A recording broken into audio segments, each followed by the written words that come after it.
Alice yma fo'r garfan am y tro cyntaf blwyddyn yma. Teimlad eitha cyffroes? Ni gyd fel yn excited a ni gyd yn fel buzzing amdano blwyddyn yma nawr. So, lot o paratoi i wneud a pawb yn edrych ymlaen iddo fe. Lot o sôn wedi bod am y gystadleuaeth yma, ar y ha yma, yn sydyn iawn, dyma'r flwyddyn nhw. Felly mae'r paratoadau yn dechrau go iawn. Ie, mae fel dim... Wel, na fel 300 o dyddiau trwy diwethaf ni wedi edrych a nawr ni'n dod i camp hwnna dim ond fel 200. Felly mae fe'n dod rownd yn gloi iawn. So, yn gyffroes. Chi efo'ch gilydd rwan o chydig o ddyddiau. Pa fath o bethau fyddwch chi'n neud yn ystod y dyddiau nesaf yma?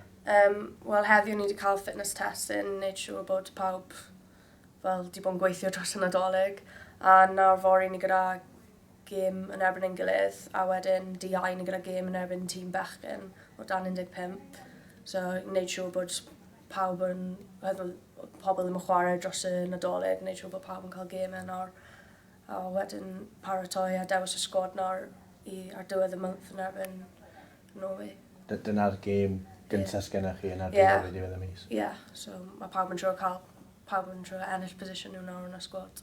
O ran y sgwad, o ran y garfan, pawb yn cyd-dynnu os yna ysbryd da yma? Ie, mae pawb, well, spirits yn high really yn dweud, mae opportunity fel un ddim yn dod rownd yn aml, so pawb mae hynna. A i chi, fod chi efo'r garfan yma, diwedd yr wythnos, chi'n mynd i'r garfan llawn a mynd i Groeg. Anisgwyl o'ch chi'n mynd i disgwyl rhywbeth fel yna?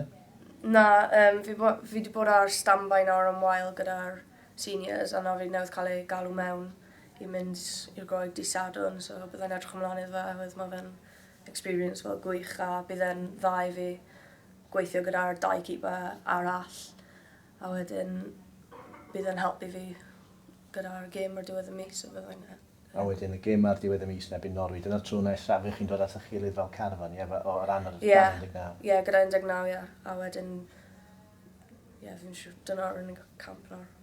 A wedyn mae'n mwy wedyn.